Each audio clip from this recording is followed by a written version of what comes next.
Item next, we'll just go back to order here. I'll move House File 4906. And let's see here, 4906. Mr. Swanson, if you could tell us what we're doing here. And we do have an amendment, but, let's get the amendment on first so we're talking about the same thing. So I will, first of all, move House File 4906. I will now move the H4906A1 amendment to get in the shape the author would like. All in favor, say aye. Aye. Aye. Opposed? Thank you, Representative Weiner. Okay, so now we have the bill before us as amended. Mr. Swanson, if you could tell me what I'm doing. Mr. Chair and members, House File 4906, as amended by the A1 amendment, would establish a one-time property tax refund in calendar year 2026. The refund would be available to owners of residential homesteads and the portion of agricultural homesteads consisting of the house, garage, and surrounding 1 acre of land. The bill appropriates $4 billion in fiscal year 2027 to make payments, and that amount of money would be divided amongst the qualified applicants in proportion to the amount of tax due on each property in 2026.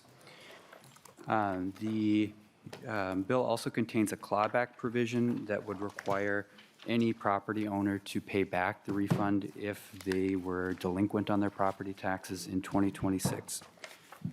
Additionally, the bill clarifies how this refund would interact with the other property tax refunds that are available to homeowners under current law. If a property owner applied for property tax refunds under current law prior to September 15th, 2026, any amount of refund they receive from PTR would be subtracted from the refund available under this bill. And then if any property owner applied for property tax refunds under current law after September 15th, 2026, any amount of refund under this bill would be subtracted from the amount that they were eligible to get under PTR. Both of those provisions make it so that a property owner cannot receive more in property tax refunds in 2026 than they paid in taxes. And Mr. Chair, that concludes the bill. Thank you. Mr. Williams, could you make a comment on the fiscal note here on the taxation of these refunds? Chair Davids and members, my understanding is that the fiscal note asserts that potentially that these refunds could be taxable as federal income, sort of similar to how other tax refunds at the state level were taxable. I think that among House research, we kind of conferred a little bit on this one. I think we came to a different interpretation than the Department of Revenue on this one, so we might have to circle back and sort of get on the same page with them. Our interpretation of this is that this would be a recovery item, so it's essentially a recovery of taxes paid in the previous year. And so it would be subject to the recovery limit that said if you deducted those property taxes and salt, then you might have to add back a portion of the rebate to the extent that it's sort of up to the amount of salt that you deducted the previous year.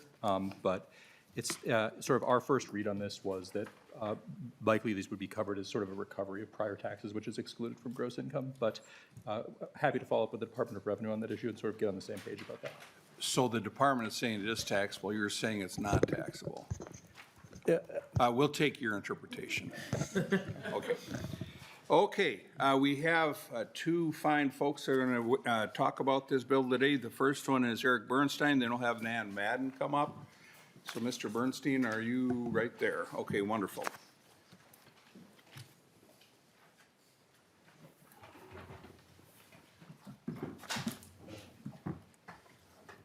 Please state your name and your representative for the record, please, sir.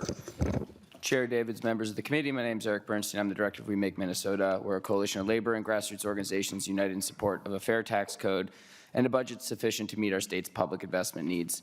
Thank you for the opportunity to share our concerns about HF 4906. At a general cost of $4 billion, this bill would put the state in a deficit in the current biennium and substantially worsen our fiscal picture for 28-29.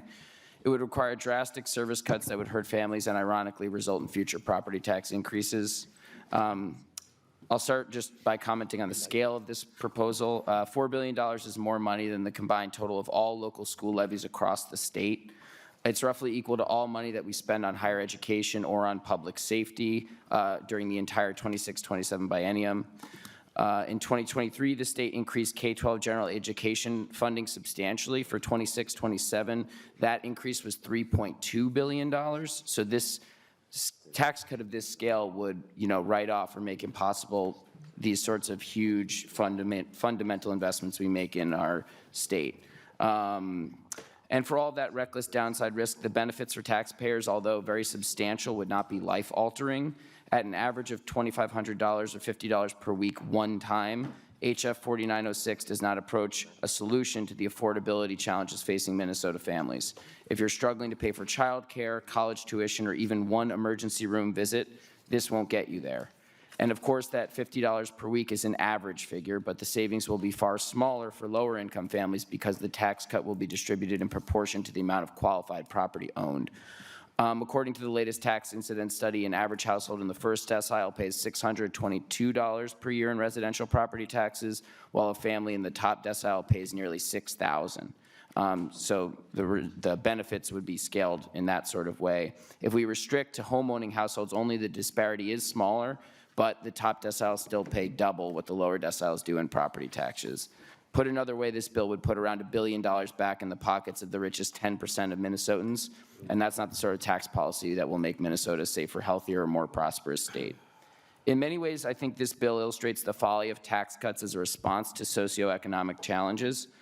To get a refund large enough to make a dent in household budgets, which I think you could argue this does, you have to dial up the total cost so high that the budgetary fallout is almost unthinkable. And as a result, it can only be made one time, such that these household savings will dry up, but public institutions will be left to wrangle with years of fallout from the steep cuts. In closing, I'll say that we appreciate that this bill acknowledges that local taxes are more aggressive than the state taxes overall. But I want to point out that while that's the focus of this bill, we also hear many tax cut proposals that cut state revenue, and these two sort of lines of thinking run opposite one another. So if we want strong services and reasonable property taxes, I think we need a more considered approach than this particular bill implies. Thank you very much. Are you saying my bill is inconsiderate? Well, I was going to say you could put me down as a maybe. Okay, you're in, you're in. Now, just wait, any questions for Mr. Bernstein? Okay, thank you very much, sir. Nan Madden?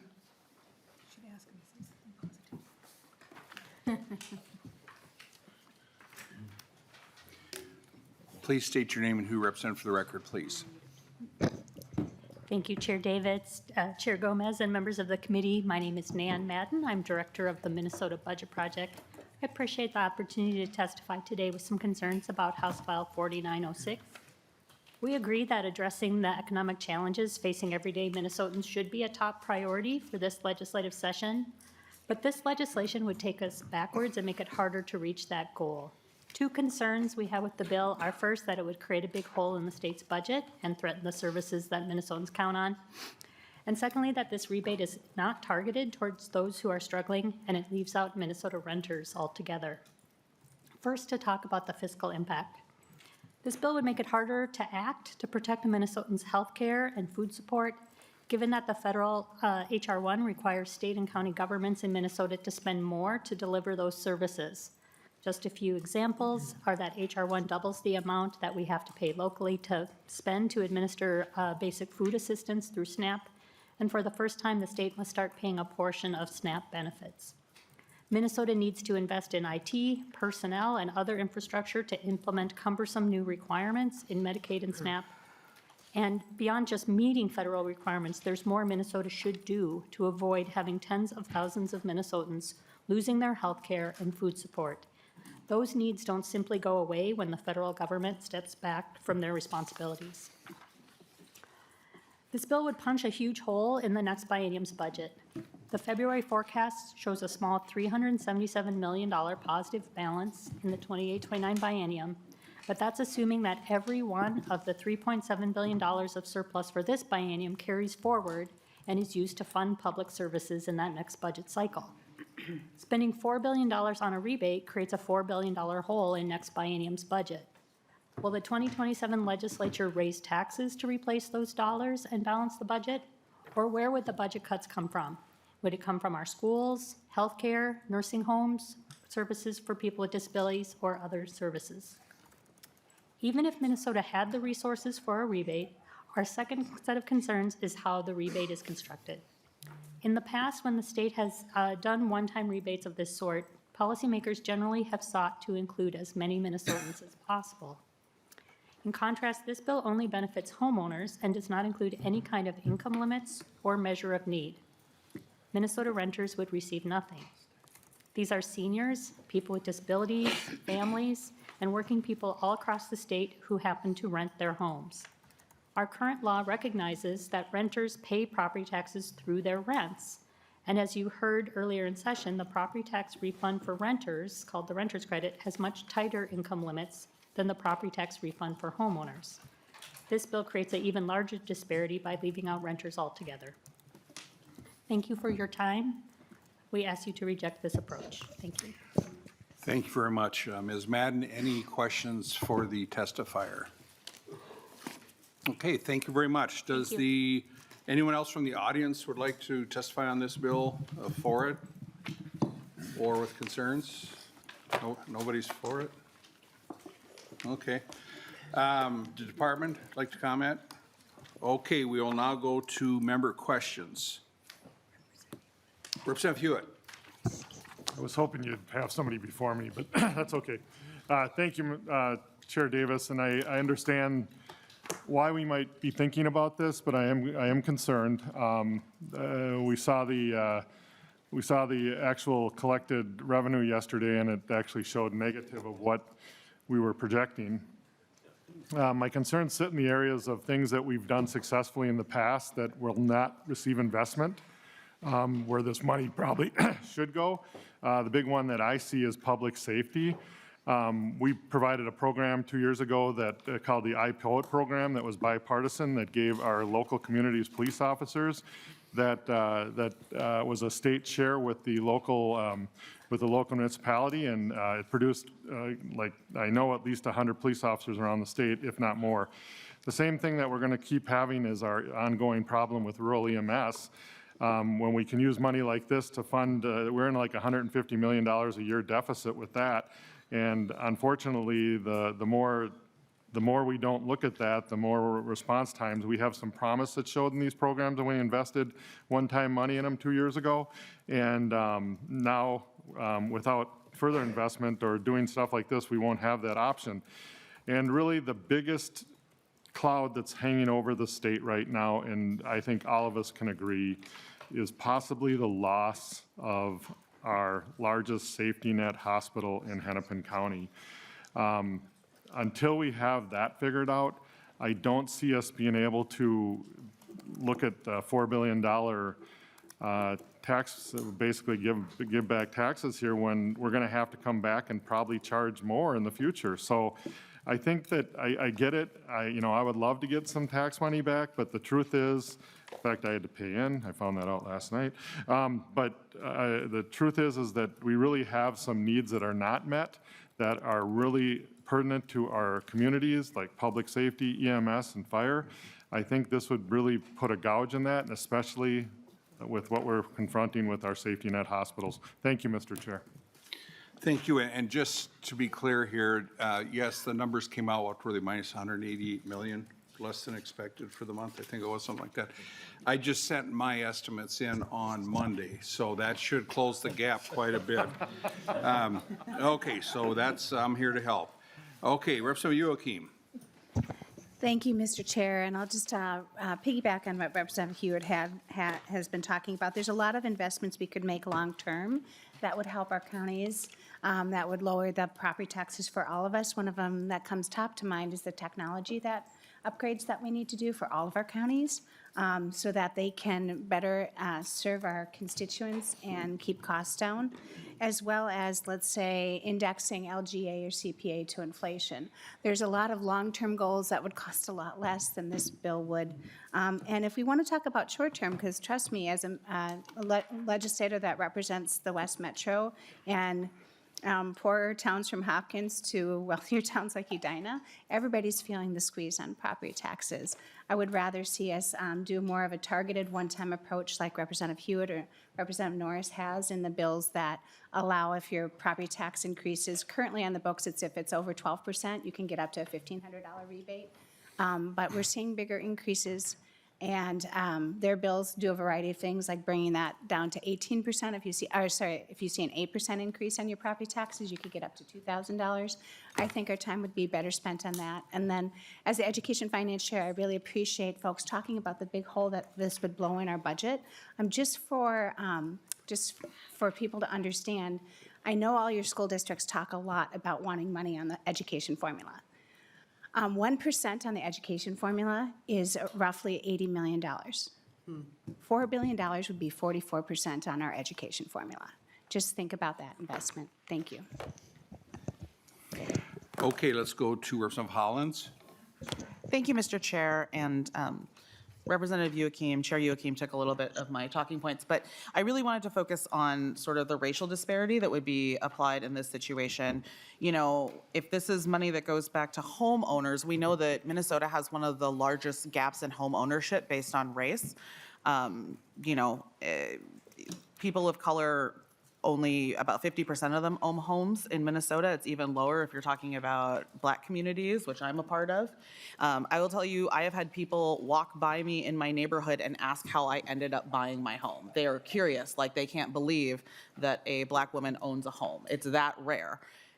Because there are so many renters. So we're talking about trying to give people a break, and we know that there is a huge wealth gap in Minnesota, one of the largest in the entire country based on race. We're trying to give money back to folks, but who this money ends up going back to is people who already have wealth, people who already own homes, people who own multiple homes, not the folks who are actually struggling. And when we look at the deficit that's created by this bill, things that people in my community are able to enjoy would be impacted by it. I mean, schools are one of the biggest things, right? We know that, like, to help people lift themselves out of poverty, we need to have education. And so if we are talking about taking this money and putting it back into the pockets of wealthy homeowners or homeowners in general, that means that the services that we all rely on are left in a deficit. And to the point that was made, not just schools, but community centers, the Science Museum in St. Paul is struggling to get by. And that is a place that kids go on field trips, right? Public school kids get to go and learn about science and hopefully spark a love of STEM and education. And if we take this away, if we give money to wealthy homeowners, that means that they are less likely to be able to access that. So I really see this as not just an issue of wealth, but also an equity issue, because the people in my community are far and away renters, and I have one of the lowest income districts in the state of Minnesota, right? So this money doesn't go back to them. It doesn't help their pocketbooks. When they go to the store, they pay the same amount for eggs that somebody in Minnetonka who owns a mansion does. And they need the help more than those folks do. So we need to figure out a way to help ease the pain for the people of Minnesota who really need that ease, not somebody who would just benefit from a few extra dollars in their pocket. Thank you. Thank you very much. And I think everything's been said, but not everybody said it. So let's go to Representative Howard and then Norris. And we do have some other bills on the agenda today. Representative Howard. I'll try to be quick. Chair Davids, a question for you as the author. As tax chair over the last several years, I've heard you talk about, the need to be wary of structural budget deficits and be cautious with spending. And my question to you, is this a cautious bill that, in terms of state spending, what it could? Are you questioning intentions? No, I'm just questioning if you think that the approach I don't think very often. is a cautious approach when considering our budget in the out year. Thank you for the question. First of all, the bill is scalable. It doesn't have to be at that. And I think the difference here is some of us happen to believe that the people can figure out what to do with their money. My good friends on this side of the aisle think it has to be all through government. Because you were talking about holes in state budgets. And obviously it's not going to be $4 billion. But just to get the concept out here, but what about the holes in people's budgets? Are we thinking the government has to solve everything and people can't solve things? let's get some more money in the people's, to cover up their holes rather than the state. Always think about the state first. I think about the people first. Representative Howard. Thank you, Chair Davids. And then just a second question is just timing on the introduction and how this fits in terms of our work to close out this session. Obviously, and it's helpful to hear that, you know, scalable, it's not going to be $4 billion. But it's a sizable proposal to introduce this late in the session. And I'm just curious on, is this something that you intend to move forward and want to pass this year? And if so, why introduce such a large bill so late in the game? Well, when I was in high school and college, my coaches told me, go big or go home. So we're going big. Will this fit? We'll see. I want to get it on the table and have the discussion. Representative Howard. Thank you. Then just a few quick comments. You know, obviously, we need to address the affordability challenges that are facing Minnesotans. I mean, gas prices are rising because of Trump's war in Iran. We're seeing, you know, big pressures on our local governments related to federal action. And so the idea of looking at our property taxes is an affordability issue that merits discussion. But to my friends on the other side of the aisle, it feels like the only things we hear on the affordability argument are these tax cuts that disproportionately benefit the wealthy. And there are things that we can do together to address affordability issues that come with no cost. You know, we can crack down on wage theft and misclassifying workers, which takes wages out of the hands of workers. We could stop corporations from using surveillance pricing to jack up prices on everything from groceries to ticket prices. We could stop insurance companies from gouging people related to their prescription drugs, or regulate private equity that's buying up single-family homes and raising the cost of housing. And we could even, you know, tackle the massive over-regulation and exclusionary zoning practices that we see from cities that raise the price of housing. So what I would say is, like, those are the affordability issues in this current budget context in particular that we should work together to address. But this proposal seems to me less about actual policymaking and more about you know, making a statement. And there's things that we can focus on to get done this session, and we don't have that much time left to do it. Those are the things we should focus on. Thank you, Representative Howard. Representative Norris. And then we'll go to Chair Gomez. Representative Norris. Thank you, Chair Davids. And I agree that the increase we've seen in property taxes across the state is a concern, and we should be looking at taking action. And that's one of the reasons I'm excited about the bill that you and I are working on together to take a real comprehensive look at our property tax system here in Minnesota. But I've got concerns about this particular approach. You know, one concern is the fact that it spends more than the state has in the bank right now. But I also have concerns about the mechanism that it uses. You know, I've talked in this committee before about my constituents who live at the Legends of Blaine. This is an income-restricted senior housing apartment complex. And even though they're renters, these seniors pay property taxes through their rents. And when I talk to them, one of the things that they tell me is that, you know, the rents have been going up a lot higher than their Social Security COLA, which for many of them is their only source of income. And then you pile on the cost of groceries and gas that keeps going up and up. And it's really hard for them to make their budgets work. And yet they would not get a check from the state under this proposal. They would be left out. So if the goal of this proposal is to help those Minnesotans who are struggling to make their family budgets work, this bill, unfortunately, I feel misses the mark. Thank you, Representative Norris. Before we go to Chair Gomez to wrap it up here, I apologize to Representative Wiener. I didn't see you there. Representative Wiener. Thank you, Mr. Chair. I understand I kind of blend in. So,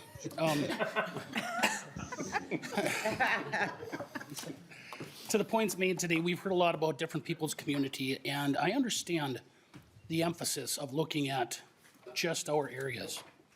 And I understand difference of geographic, demographics. I get that. So let me tell you a little bit about my area. Two of the poorest counties in the state, Todd and Wadena County. These are not rich people.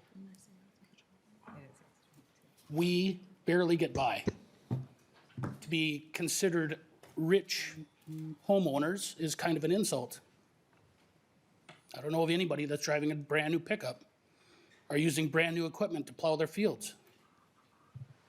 And yet, what we're doing is offering with this bill some relief from the oppressive taxes that keep coming from the state. And yet, they're being viewed as rich.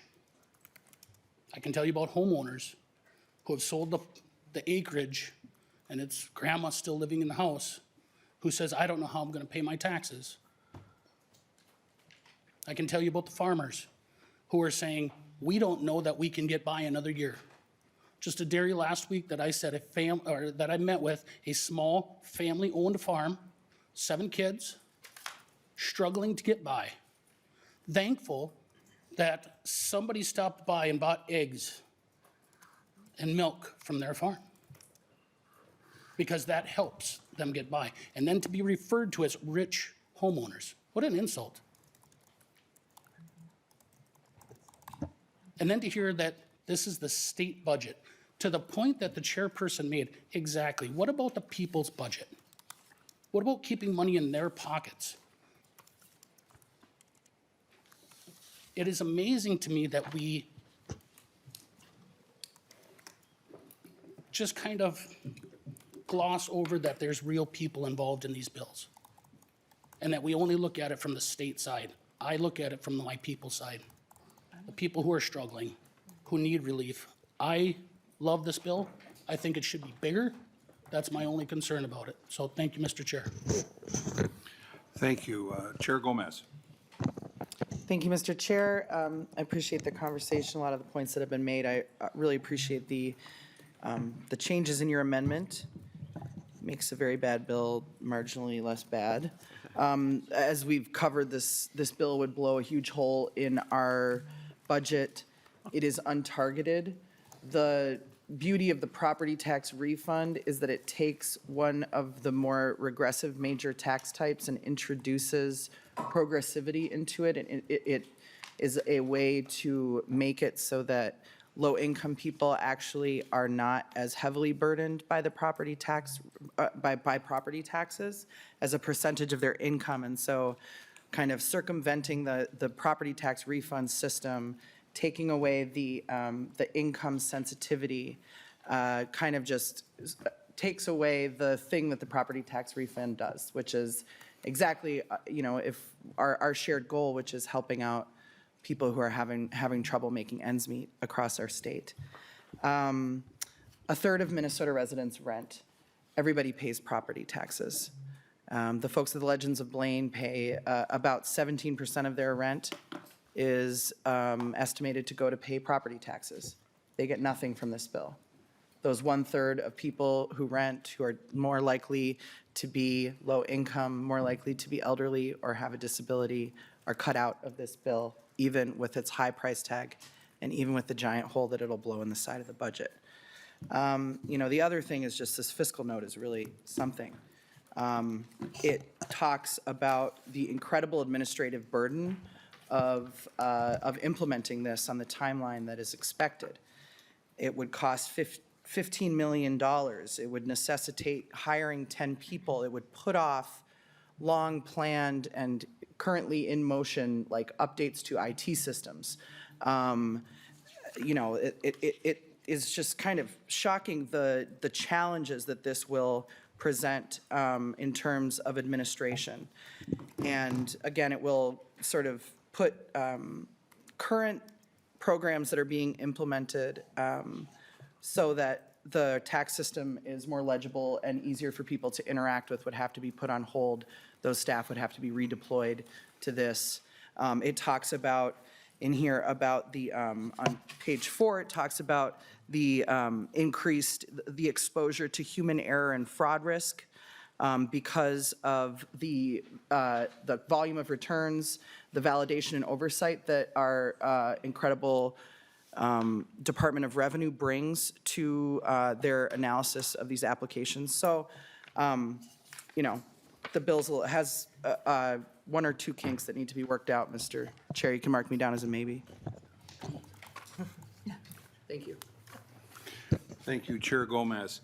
And with that, I want to thank Representative Weiner for your comments. Very, very well taken here.